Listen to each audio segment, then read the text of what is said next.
তাবিজখানার অন্ধকার পর্ব ২ আপনাদের জানিয়ে দিই, এই গল্পে আত্মা বা অশরীরী শক্তির নাম রক্তনাম, কিন্তু আমি নামে সম্বোধন করব। আমার জীবনে এমন অনেক রাত গেছে যেগুলো মনে পড়লে আজও কাঁপুনি দিয়ে ওঠে। তবে ওই রাতে যা ঘটেছিল সেটা আমার বাস্তবতা আর অবাস্তবতার মাঝখানের সীমানা গুড়িয়ে দিয়েছিল। যেদিন প্রথমবার আলমারির নিচ থেকে সেই কাগজটা বেরিয়েছিল, তখনও বিশ্বাস করিনি এটা কিছু অস্বাভাবিক। হয়তো বাতাসে ওড়ানো কোনো পুরনো কাগজ, হয়তো ইঁদুর টেনে এনেছে, কিংবা কেউ মজা করছে, কিন্তু তাতে লেখা লাইনটা, তুই জেগে গেছিস, এবার শুরু হবে সত্যিকারের খেলা, একটা অজানা ভয় আমার মধ্যে ঢুকিয়ে দিয়েছিল। আমি ঠায় দাঁড়িয়েছিলাম কিছুক্ষণ। বাতাস যেন স্থির হয়ে এসেছিল। আলমারির ধাতব গায়ে হালকা কুয়াশার মতো ছায়া জমেছিল।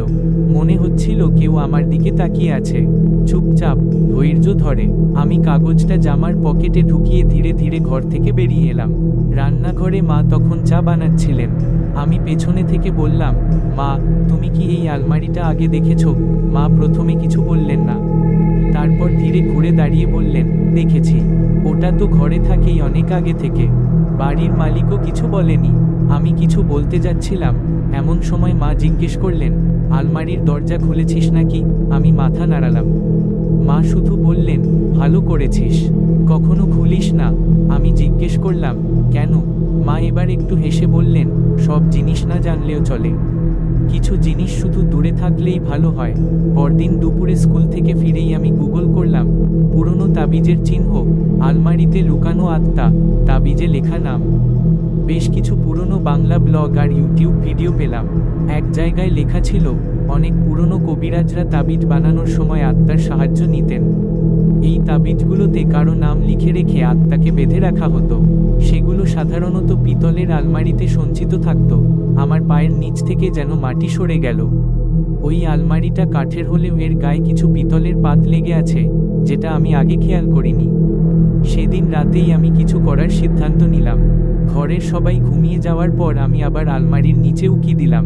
এবার কিছু একটা যেন আমায় ডাকছিল। হঠাৎ আলমারির ঠিক নিচের দিকের ফাঁক দিয়ে কিছু একটা বেরিয়ে এল, একটা লাল সুতো পেঁচানো তাবিজ। আমি তাবিজটা হাতে নিতেই যেন শরীর হিম হয়ে গেল। ঠান্ডা একটা অনুভূতি হাত বেয়ে মেরুদণ্ডে উঠে গেল। সাহস করে সুতো খুলে কাগজটা বের করলাম।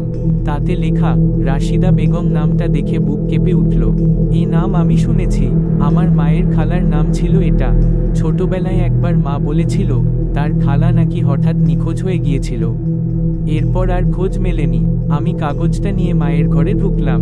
মা, এটা দেখো। মা কাগজটা দেখে প্রথমে কিছু বললেন না। এরপর তিনি আমার হাত থেকে সেটা নিয়ে ফিসফিস করে বললেন, তুই এটা কোথায় পেলি? আমাদের আলমারির নিচে। মা যেন হঠাৎ বহু বছর আগের কোনো ছায়ায় ঢুকে গেলেন। বিছানার পাশে বসে পড়ে বললেন, আমি তো ভুলেই গেছিলাম, রাশিদা খালা এই বাড়িতেই এসেছিলেন একবার, শরীর খারাপ ছিল বলে। তারপর একদিন হঠাৎ উনি উধাও হয়ে যান। শুধু একটা কথা বলেছিলেন, এই আলমারিটা যেন কেউ না খোলে। আমি বললাম, তাহলে আমাদের এখানে এই আলমারি এলো কিভাবে? মা উত্তর দিলেন না, কিন্তু তার চোখের জলে আমি বুঝলাম, উত্তর হয়তো তিনিও জানেন না। রাত ৩টা, জানলার বাইরে কুয়াশা জমে। হঠাৎ কড়াকড় করে শব্দ, যেন ধাতব কিছু ঘষা খাচ্ছে কাঠের সঙ্গে। ঘুম ভেঙে দেখি, আলমারির তালা ধীরে ধীরে নড়ছে। তারপর সেটা নিজে থেকেই খুলে গেল। আমি চুপচাপ উঠে দাঁড়ালাম। দরজা নিজে থেকে হেলতে হেলতে খুলে গেল। ভেতরে অন্ধকার, কিন্তু একটা ভাঁজ করা খাতা দেখা গেল, যেটা আগে ছিল না। আমি ধীরে হাত বাড়িয়ে খাতাটা বের করলাম। তার নিচে সিরিয়াল নম্বর দিয়ে নাম লেখা, ১ রাশিদা বেগম, প্রত্যাবর্তন নিষিদ্ধ ২ কবির উদ্দিন, আত্মঘাতী ৩ আরাফাত হোসেন, নিখোঁজ ৪-৫। শেষে একটা ফাঁকা নাম, পাশে ছোট করে লেখা, পরবর্তী আন্ডারস্কোর। আমি আজ করতে পারছিলাম, এই ফাঁকা জায়গাটা হয়তো আমার জন্যই রাখা হয়েছে। ঠিক তখনই ঘরের বাতাস ভারী হয়ে এল। জানালার কাছে কেউ যেন হাত বুলিয়ে লিখল, তুই খুলেছিস, এখন দায় তোর।